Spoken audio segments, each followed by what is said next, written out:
Yeah, bonjour, bonsoir. Zo dépendre na ngani bino bozo ya mbelelanga na ba etandomi ike na bino. Lelo na bana ko partager na bino etanke bande konanga moi ba analyse nga na sali par rapport ya évolution politique na biso ndenge nini ezali kotambola na à travers chaîne na nga ya YouTube. Et mais avant na kende musika avant na développer ma kasi sur ba analyse nanga na osepela bolanda nanu moi partage oyo ya ancien président béninois na président actuel na quelques membres au bazaki ko discuter pour l'intérêt de la nation, pour l'intérêt de leur pays. Eloko intéressant nga plus na kati na yango ezaki débat na bango te, mais eloko na tiré place wana c'est juste ka poto ba ko lobelela sur biloko o mibale nde intéressant nga to landana. Je suis d'accord avec vous qu'il ne faut pas perturber le dispositif constitutionnel. Mais je vais oser une proposition. D'accord. Puisque c'est votre sensibilité politique qui a désigné tous les membres de la Cour à l'Assemblée nationale comme au gouvernement par le président de la République, si vous suggériez à l'un d'entre eux de démissionner, vous ouvriez la porte à quelqu'un de l'opposition ou des démocrates et toute la nation verra que quelque chose a été fait. Ce sera formidable. Vous avez tous les moyens de loger cette personne quelque part d'autre. Vous savez comment ça s'appelle? Non, président. C'est une manipulation. Oui. Président Yaboni, vous avez entendu ce qu'il a dit? Vous avez été ancien président de la République. Oui. Vous avez entendu ce qu'il a dit? Oui. Je n'ai pas entendu. Ils veulent que... Moi, je vais vous dire ce qu'il a dit. Il veut que on manipule. Non, que vous suggériez. Non, il veut qu'on manipule les institutions de la République au gré de l'esprit partisan. C'est l'esprit partisan qui détermine aujourd'hui la manière dont, constamment, il faut manipuler les institutions. C'est très grave ce qu'il veut nous dire, Monsieur le Président. Ça veut dire que vous qui avez été élu en 2006 président de la République, sans avoir personne, je sais de quoi je parle puisque nous avons travaillé à l'élection ensemble, on n'avait personne à la Cour constitutionnelle en 2006. En 2016, Patrice Talon n'avait personne au Parlement, à la Cour constitutionnelle. C'est bien passé, non? En 2023, les démocrates sont allés aux élections, ils ont eu 28 députés, même nombre de députés que le BR, sans avoir quelqu'un à la Cour constitutionnelle. Et vous voulez que cet acquis, ce mérite que nous avons ensemble, qu'aujourd'hui nous décidons de considérer que ce n'est plus un mérite, ce n'est plus un acquis. C'est comme si on avait échoué. Faire ça, me suggérer de faire ça, c'est comme si nous reconnaissons que nous avons échoué en matière de responsabilité, de dignité, d'intangibilité de nos institutions politiques. Si on fait ça, c'est un aveu d'échec. Or, nous avons réussi. Pourquoi voulez-vous qu'on remette en cause quelque chose qui est notre fierté? Juste parce que vous voulez avoir quelqu'un là-bas. Parce que vous voulez avoir quelqu'un là-bas. Vous êtes qui par rapport à la République? Le Bénin est au-dessus de chacun de nous. Le Bénin est au-dessus des partis politiques. Les institutions de la Bénin doivent être traitées avec respect. Et ceux qui y sont, qui tiennent la légitimité de ce que la légitimité du peuple par les institutions, l'Assemblée, la République, et qui ont donné jusqu'à maintenant satisfaction à la République, il ne faut pas faire ça. Vous posez la question à n'importe quel Béninois, il vous dira, au Bénin, la Cour constitutionnelle, c'est comme ça. Les cours constitutionnels. Au Bénin, les Sénats, c'est comme ça, il faut donner tout ça à les Béninois. Vous voulez que moi, Patrice Talon, je dise maintenant, je force la main à quelqu'un pour démissionner, pour que Éric Communauté envoie quelqu'un à la Cour constitutionnelle. Mais ce n'est pas bien de penser d'avoir une telle pensée. Merci. J'espère que Bolandi. Débat na bango interne intéressé nga penzate. Pour ane ya makamna bango ceux qui te relobele la ka babilo ka bongo na mboka na biso peut-être eza na mikolo oyo kolanda me lelo tolobela nanu oyo nga na pointe wana 2023 président actuel azo solola na président ancien président de la République et puis voilà respect mutuel entre bango. Président, est-ce que vous avez attendu oh yazoloba na sina respect abina yo kité abenga président pour ne pas citer Mobutu, pour ne pas citer Joseph Musée Laurent Désiré Kabila, pour ne pas citer Kasavubu, to Sukaka Ananuna, to Bandana na Joseph Kabila.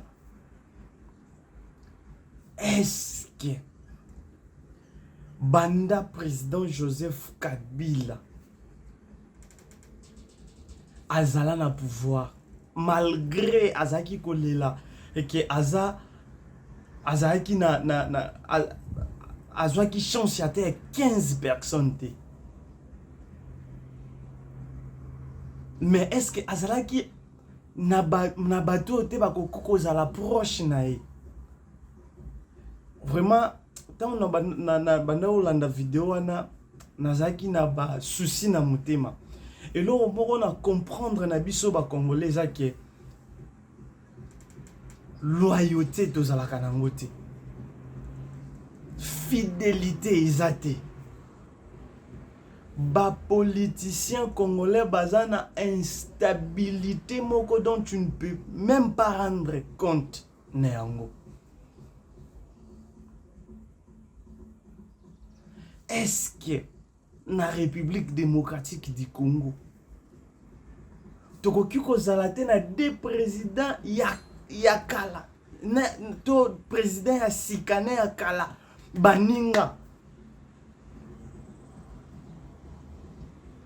et puis loko nga mona ki ko comprendre c'est pas plus c'est ça ba président o bazana place nde ba créaka mbilinga mais eza ba politicien na biso ba o bazala ka ba proche na bango nde ba luka ko créer toujours problème.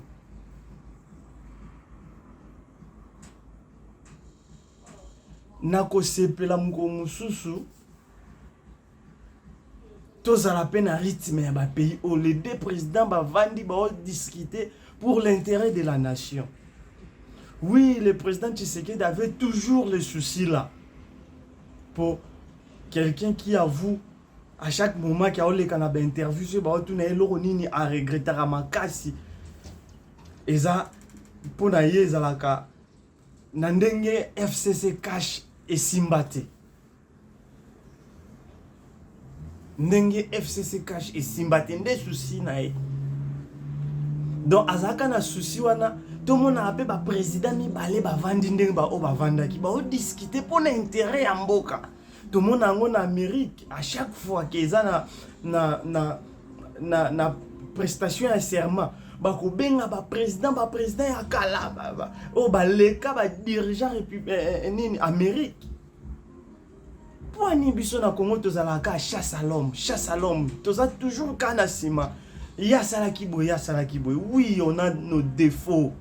Oui, na ebi ke ba défauts ezali.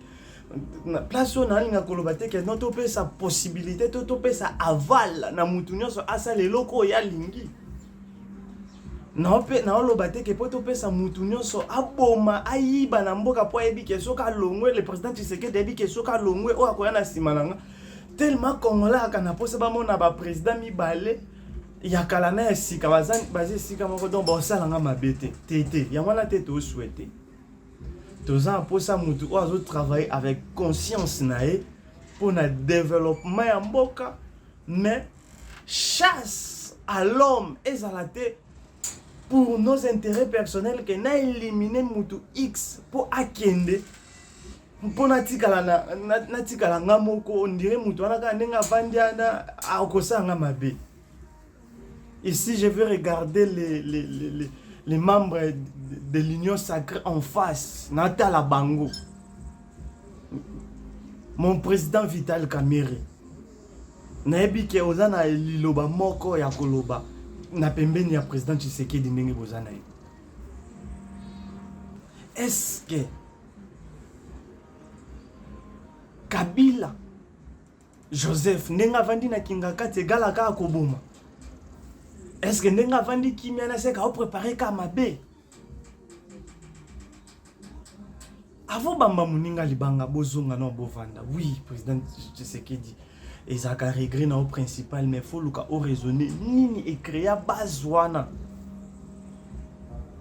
Vous étiez ba ennemi moko terrible tant que vous êtes dans l'opposition. On n'a même pas cru que le loyo na président na 2018 yona na ancien président de la République Joseph Kabila Bogoko vende sika mo et puis boyambani. On a des vidéos, des images. Monsieur bo vende sika moko boyambani. C'est que bolongola qui ba intérêt na bino personnel, besoin qui ba intérêt de la République botie na katikati.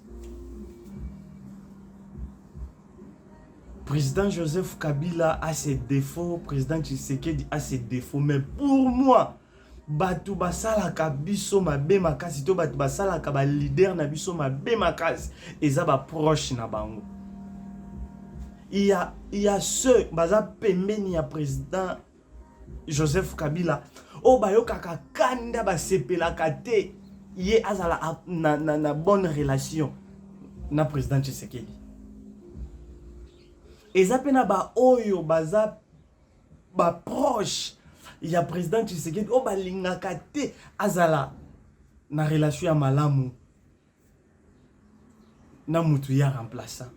Mais possession na bango elekaki dans les bons. Et bandelezalaki kitoko baloba ce qui commence bien finit bien. Babandaki bien. Yo quand si les deux présidents on bakokai kovanda esika moko lelo bosoki bakabwana ki na ndenga mabe lokola Ouattara na Bagbo. Et si la koto a prêté serment na ndenge koto a prêté serment na ndenge na. C'est pour cela ils sont des ennemis. Même si Ouattara lelo même si Bagbo lelo a Koko azonga Côte d'Ivoire, mais bazamba guerre froide. Mais président Tshisekedi na ancien président Joseph Kabila babanda kabia. Passation moko magnifique à célébrer pour l'intérêt de notre République. Ba proche. Il y a président Tshisekedi donc ba membre ya Union Sacrée. Ba proche, il y a président Joseph Kabila. Ba membre ya FCC. Bo sangisa ba leader o mibale. Donc navanda ki penanga mota on a landé loko na bi bato mibale so ba sangani loko moi bien ko salama. So ba sangani na sincérité. Pour selon ba les ondes d'indete kaka pour président Tshisekedi a respecté Kamaloba na été président Tshisekedi Fachi Béton osier de gens. Moi biloko ngwani monanaka au ciné na baninga na Genève mais lobo yo changer no maloba okoki po loba boza humain donc au changer maloba peut-être mizongi sape na kati na olie o regretta kaka mais mizongi sape na kati na otala ba accord nini to salaki na moninga o ezalaki facile à respecter mais na respectate tinda isuba émissaire baki kulukai président Joseph Kabila Vanda Tala peut-être demande na ezalaki demande moko difficile na ebi ba accord na binote na ebité li solo ni bo solo la qui mais peut-être demande na ezalaki ya passe ne angwana respecta kité pour ceux qui eza ba jara ba demande moko ke non napesi yo 5 ans au diriger après 5 ans faisons cela nga pouvoir et ça demande moko tant yo moko sala quoi bongo est-ce que yo mo non raisonner que koko simba te oyebi kilenga pouvoir est-ce que bande pena ko kanisa ke so pesi bomba wana na muninga afiba aozongi selongo na facilité nga ndimite ate zaki ngai na ngai na sala ngote président atanga pe na ngai na ndimate bo tuninga shira ko seki wina seki po atanga mona ngai na lingate ayebi kilenga pouvoir président oyebi kilenga pouvoir ndeni ezalaka soki ezalaki ata corps moya olobaki après 10 ans opesa mutu na nga x to y comprendre non eza pena souci na nga baproche basunga biso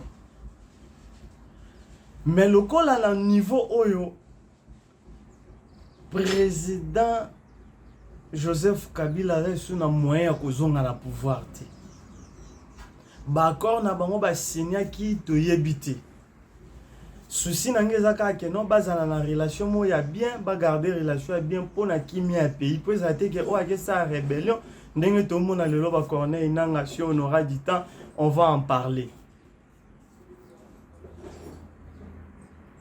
mais total à ce que eza ya venir eza ba élection de deuxième point na lobaki pona nini ce total en Afrique Congo ndezotika la sima élection salamai na Zambie on n'a pas eu babiloko oyo ya guerre masasi pa après l'élection bamboke belé pour ne pas citer bamboka na nyonso to ba ochango na place tout moyen tanga ngo ezate kimia et ça la élection oh malgré qu'on contester mais kimia mais chez nous ça sonne mal rythme oh c'est au salaka boy soit toko tomber na babiloko ya Burkina Faso toko tomber na babiloko ya ba Gabon ya ba coup d'état soki to tomber na babiloko ya ba coup d'état te c'est que toujours développer kaka rébellion donc tokozala toujours instable lokola ba Somalie ce qui n'est pas bien ce qui n'est pas alloué comment mboka mobimba pendant l'époque ya élection batu bazalaka et même des cadres ba ministre banani wana ozomona na période oyo bazokimisa ba mabota na bango ba famille ezokima misusu baokena ba poto nde bazabo pourquoi kaka na Congo ndezaka na période ya élection ba déclaration ekomi mouvement za la réduit des occidentaux là bango là bazaka na ba moto na CC et puis balinga peka kopelisa moto po ebi déjà que tant ambassadeur français azoloba ke ba citoyen français nyonso o baza na République démocratique du Congo ba limiter ba mouvement na bango ba tambola ba vanda ba approvisionner bandako na bango ba vanda na ba mikanda o ezo lakisa ke en cas de problème et lakisa ke aza citoyen français c'est pour faire peur aux Congolais. Je dis citoyen congolais tant oyo kabonga lo bien chez ba français ba batela batu na bango. Je dis situation mboka eza bien te. Oh, quand tu as le lieu à faire, bon, on a apprendre bisonine. Ezaka na Congo, ndebiloko ana ezalaka. Braza au couteau, Braza, président Sassou Salisu, combien d'années? Depuis l'époque à Mobutu, tu as appelé Sassou, Tilelo Sassou, président Joseph Kabila ya côté à Silisi à Kei Sassou Zakaka, Nanyo Sassou Zakaka. Mon mboka na bango, c'est pas ça l'élection à la loko à bisoté. Il y a biso à la cas attention, suivez le président de la République afin de continuer. Pour mon que non, ça sonne mal.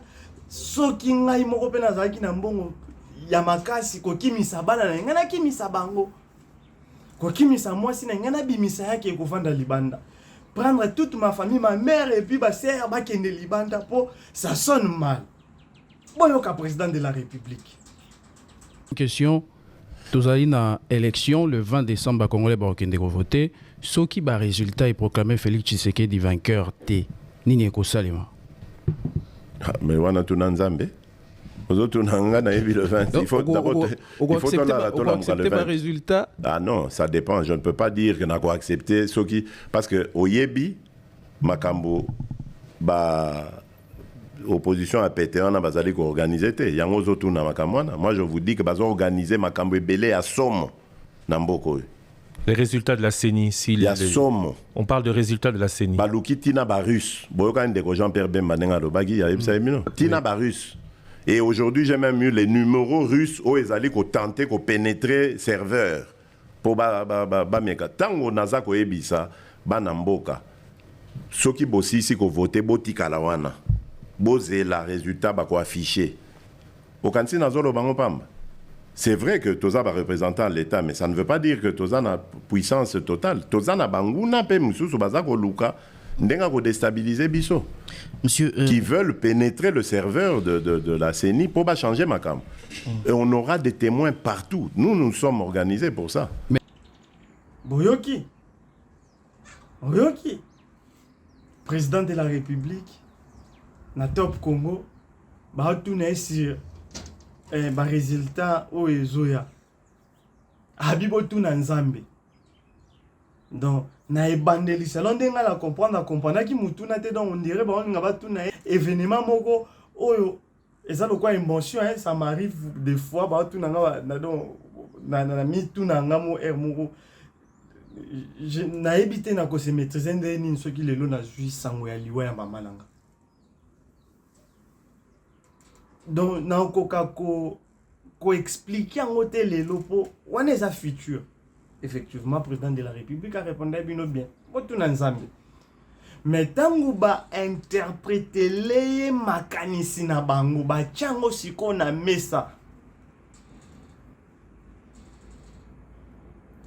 Yoka réaction na ye. Boyoki. Ezapo boyebite nini opposant bazo préparer.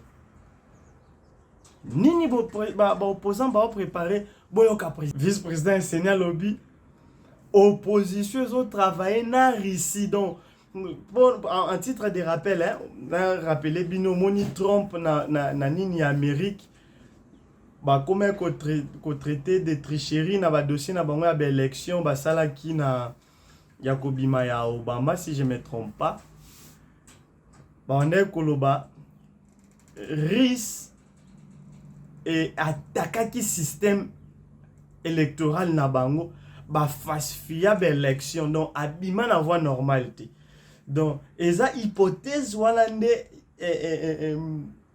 ba ndeko na biso ya majorité présidentielle donc union sacrée baza ko adopter pona bango ke Tshisekedi nani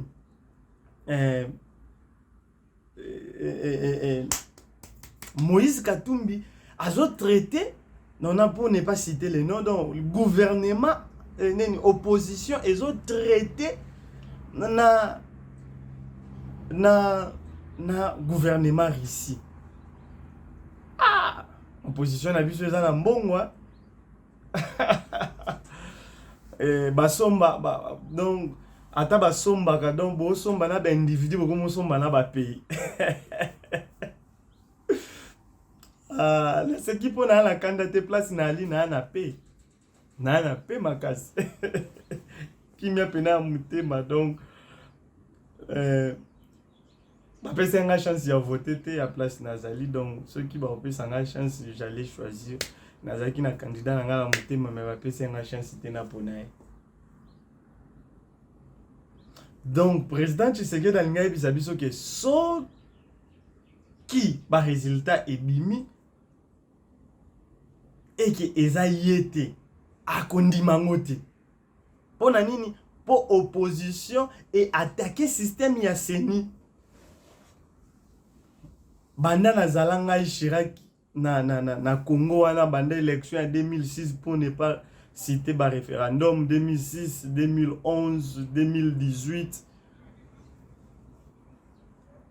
Président Tshisekedi Ndepenza dans place wana la kisi moi légèreté donc okoko bang opposition makasi boité et falsifier et attaquer système nabino. Le cola bo comprendre déjà que ba attaquer c'est que bo comprendre place ni ba côté là.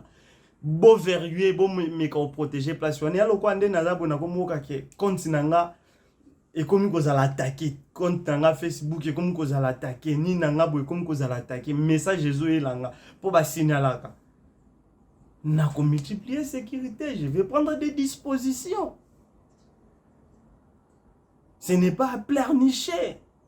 C'est à prendre des dispositions, multiplier ma sécurité.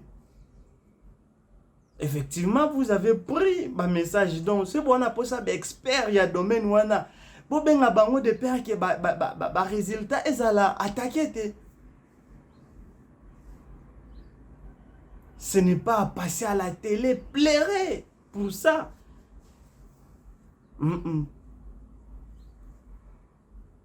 Donc, il y a moi la personne là qui s'appelle et surtout c'est plus grave d'un côté président de la République.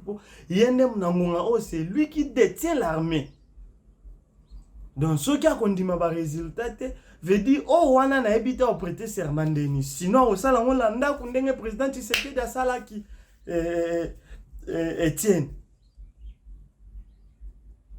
Il a prêté serment à la maison tant qu'on président Kabila a dirigé déjà Mboka mais il n'a pas prêté serment à Ndengena.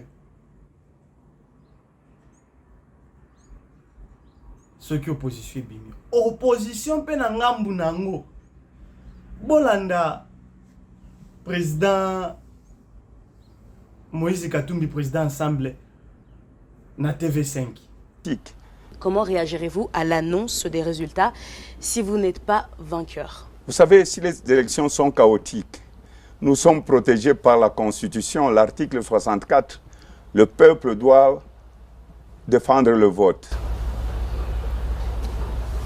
Ça veut dire? C'est-à-dire l'article 64, si quelqu'un veut vous voler ce que vous aviez voté, la population va défendre ça. Donc vous allez demander à la population de se révolter si jamais... Ce n'est pas question de demander à la population de révolter. La population doit défendre le vote et la population est prête. Et on l'a dit pendant la campagne, vous devez défendre le résultat. Restez sur le bureau de vote, sur chaque bureau de vote jusqu'à ce qu'on puisse afficher le résultat bureau de vote par bureau de vote. Et je serai avec cette population parce que ma constitution le permet. Pour naïe, batou, ba voter yé. Je dis, ce qui ba bimi si était article 64 de la Constitution, faut ba chango en G. Donc, population, faut attelement. Donc, Moïse Katumbi, il y a attelement la population. Dans l'entretemps, Corneille Nanga, mais c'est Corneille Nanga. Si réellement aux citoyens congolais avant de développer nos sérieux, mais il y a un message. Si réellement aux citoyens congolais, au Lingakamboka na yo, tala ba président wana mi balé na la kisi na ebande la émission. Ba vandi esika moko ba solo la pona intérêt ya mboka. Est-ce que intégrer rébellion ko sala association na ba tuana? Est-ce que ça ko sunga pays? Ce que ça ko sunga pays pour na yo. Quant à moi, eza voix ya mabe. Pour esungele na yo pays wana M23 abomaka kaka. Je dis, vous voulez prendre le pouvoir par force. Batu bako kufa. Vraiment, Yondoza créateur, c'est vous. Nde bo créa président Tshisekedi selon ba dire Nabino. Nga na zuka malobana. Nga na lobiti na zuka malobana. Donc, lokola oza emeka. Oza pena possibilité à ko brailler iloko wana. O créa qui est na douceur. Na ndimite ke poyo obebisa ngo fole kaka na nzela wana.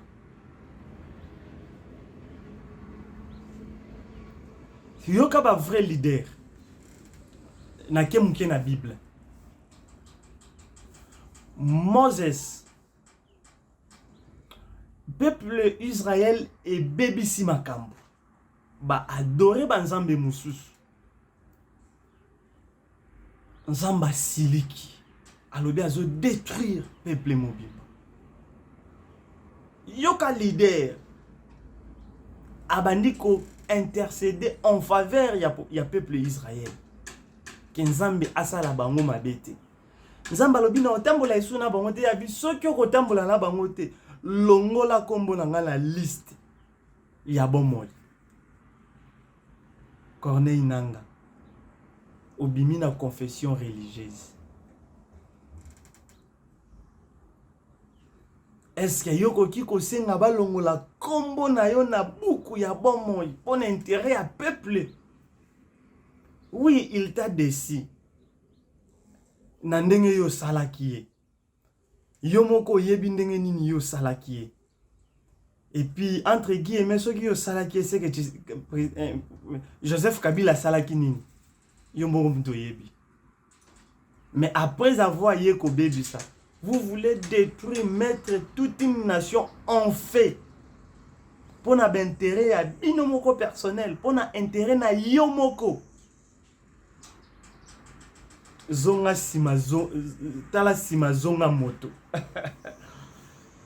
Naza pena contre pour na yo. Nazongi na sujet na ngai. Donc nanga ye azo diembela siko na batu wana. Donc pour nanga soki lelo ba programmer président Tshisekedi comme président nanga moto. Déclarer la guerre aujourd'hui avec le Rwanda. Oui, bonne idée, j'appuie. Ngai pena na appuyer.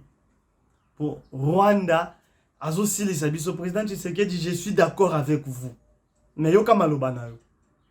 Je le dis parce que j'avais réservé, j'ai fait une interview ce matin avec une chaîne étrangère, j'ai pas voulu le dire. Je l'ai dit, j'ai réservé la primeur au peuple congolais, à Tchangou tout à l'heure, et je le dis à la première chaîne congolaise ici, chez vous. Merci. À la moindre escarmouche,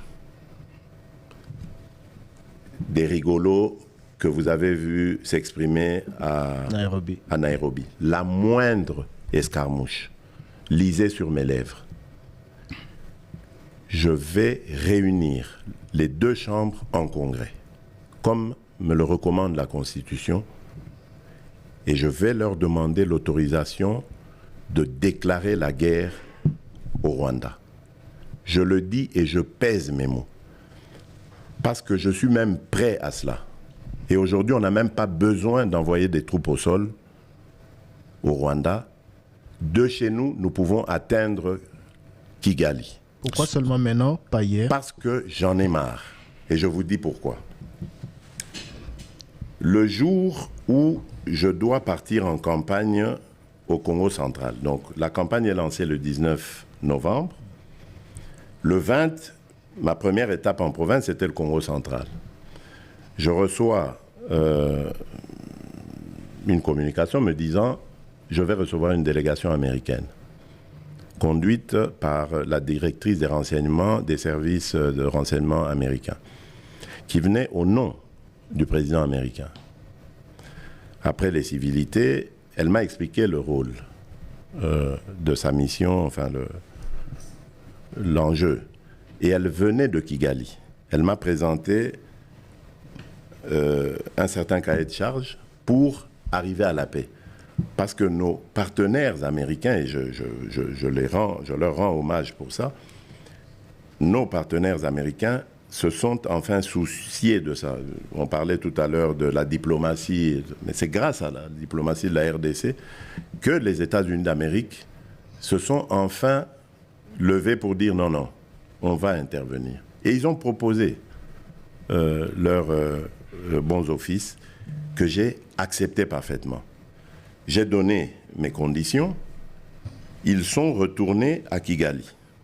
Et moi, entre-temps, je suis parti à Mwanda, j'ai continué, Boma, Matadi et tout ce qui s'en est suivi.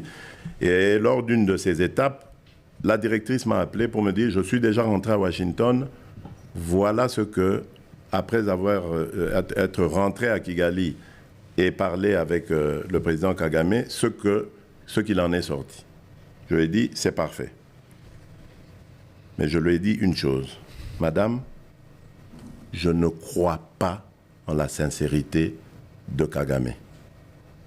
Parce que j'ai découvert une chose, c'est un dangereux criminel. Il fait vivre son économie des pillages des ressources de la République démocratique du Congo et de l'aide internationale. C'est ça les deux leviers de l'économie du Rwanda. Rien d'autre. Et je lui ai dit, je n'y crois pas, mais je le fais par amitié pour vous. Et surtout par amour pour mon peuple, parce que je veux la paix. Mais j'espère que votre initiative va nous amener à la paix. Elle me dit, on va essayer, Monsieur le Président, etc. Et effectivement, on a vu, bon, on s'était donné des délais, hein, parce que j'ai parlé du 20, on s'est vu le 20, le jour où j'allais au Congo central. Le 20 novembre. Et du 20 novembre au 1er décembre, il devait y avoir des actes posés de part et d'autre. Moi, je me suis acquitté de ce que je devais faire. Vous avez entendu le communiqué des FRDC. Voilà. C'était interdiction de collaboration avec les FDLR. Voilà, parce que le Rwanda manipule la communauté internationale en nous faisant passer pour des collaborateurs des génocidaires. D'abord, lesquels génocidaires? Parce que ces gens-là qui ont commis des crimes il y a 30 ans, est-ce qu'ils ont encore 20 ans aujourd'hui pour continuer à commettre des crimes? Mais bon, qu'à cela ne tienne, c'est devenu une force résiduelle. On dit, OK, on va le faire, pour montrer notre bonne foi. Mais leur cahier des charges, ils ne l'avaient pas respecté au 1er décembre. Ils ne l'ont pas respecté. Les Américains ont haussé le ton. Ils ont commencé à faire semblant de respecter.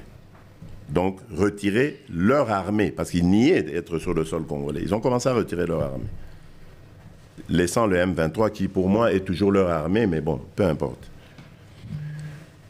Comme ils avaient le couteau à la gorge par la pression américaine, qu'est-ce qu'ils font? Ils inventent cette parodie d'opposition. L'Alliance du fleuve Congo. C'est Charlot qu'on a vu à Nairobi, pour repositionner le M23. Donc vous comprenez que j'avais eu toujours raison de dire je ne parlerai jamais au M23, parce que je sais que ce sont des pantins que Kigali place et déplace comme il veut. S'il faut parler, c'est avec Kigali, pour lui dire tu sors de chez moi, on n'en parle plus. Mais pas avec ces pantins-là, pour nous ridiculiser. Je ne le ferai jamais, je le redis encore aujourd'hui. Donc, qu'est-ce qu'ils font? Ils repositionnent le M23 dans une autre situation pour dire aux Américains, ah, vous voyez, nous, on n'a rien à voir. Nous, on a bissoté, hein. Bissot, nous, on s'est retiré, vous voyez. M23, comme c'est des Congolais, ils ont un problème congolais. Des problèmes de politique interne. Donc, ils vont chercher ces pantins-là, ensemble, et puis ils disent, bon, bah, allez, prenez les armes et tout ça. C'est pour ça que je dis, ah bon, je sais que c'est vous, les Rwandais, qui êtes derrière. Maintenant, ça suffit. Et j'ai dit aux Américains, ce que je vous ai dit, ce que j'ai dit devant le peuple à Tchangou, je l'avais dit précédemment, par respect pour les Américains. J'ai dit, voilà, vous voyez que Kagame se moque de nous, je vous l'avais dit. Il se moque de nous. Maintenant, il faut qu'il y ait quelqu'un qui se lève pour l'arrêter, et moi, je suis ce quelqu'un-là. C'est pour ça que je dis, je le redis ici. C'est pas une blague. Cette histoire-là, comment on a mis l'Alliance du fleuve Congo. Voilà. Soki na yoki ke bazui localité moko. To ba beti lisasi congolais moko akufi. Moko, pas deux. Moko. Je réunis les deux chambres du Parlement en congrès, je dis, Bopé sans autorisation, parce que c'est la Constitution qui le dit, je commence la guerre contre le Rwanda. Je vous le dis ici, beau de retenir en haut. Si ça se fait demain, et pour ça les malobis. Donc si ils osent faire ça demain, mercredi, pendant que les Congolais seront en train d'aller voter, la Chambre sera réunie en congrès. Les deux chambres seront réunies en congrès pour me donner cette autorisation. Et jeudi, je fais feu. Nanga t'a mis en défi. Attaquer ma ville, attaquer. Territoire moussou se Zouami. Wapi guerre en Rwanda. Et là que ça déjà qui est. Après la programmation, il y a une élection. Moto.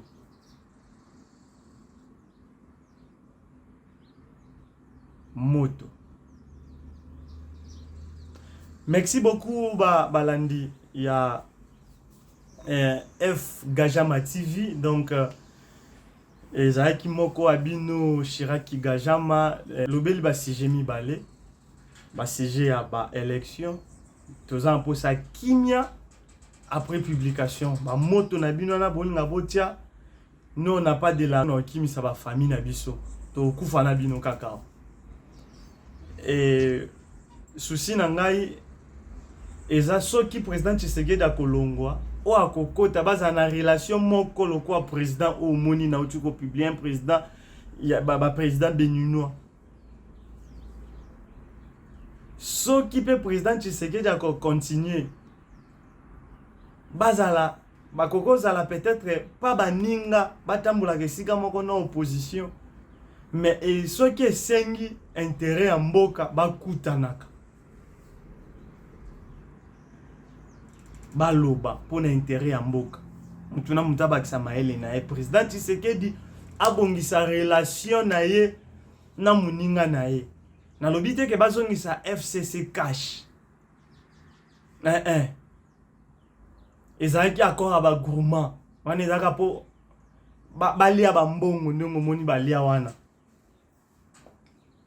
Mais au moins relation à président Tshisekedi na président Joseph Kabila pour na intérêt en mboka ezala bien pour président Tshisekedi ezana eloko mo foyeba muninga l'équipe là sur 12 ans 18 ans donc azana expérience ya mboka quelle que soit intelligence na yo quel que soit ye expérience et contact donc ngonga oyo ye aleki yo na expérience ya mboka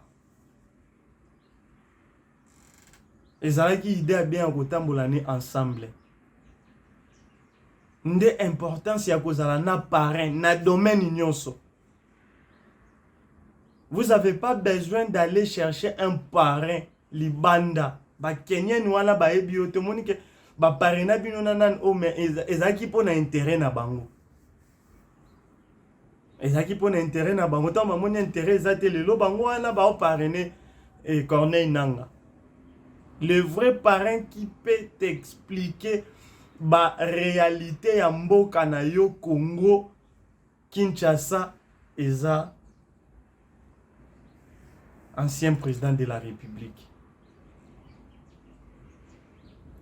Soki bobeba na pona ba molima na yawa ba mbongo ne ba mbongo obo ne ko fute wana ba 6 milliards se pe ba 6 millions so nini ana. Boy baka ko solola. Na koma yoka na banda ku ne mususu ba obotola ba soda azo mérité sécurité quand même. Yo mo lobaki on a top Congo. Otuni Thierry Kambundu et puis c'est soki yo pesa ki wana comme député. On va permettre même pas bakata o ba salaire na yo. Donc maintenant mutaluka intérêt na ye. Et puis lobby yo mutu o vota ki amonte yo po ya ki kokutango. Wana ya sujet mo boye na lobela mo ko musu po na oki kalamingi te fa ba bandozo 33 000 21 to le la meyo ba c'est la bango isusu na loi ya siko il paraît-il faut ba bandozo 33 000.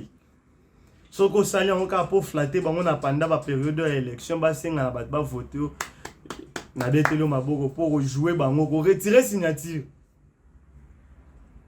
Mais ce qui est appelé là au mot bosali yango consciemment ndenge pe ça bango ba jeep président revoir décision retirer signature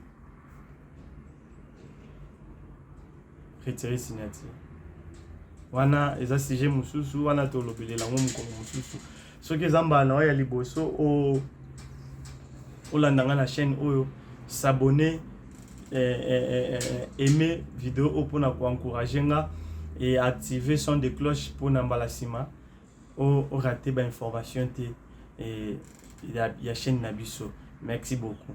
La mission Nabiso ici.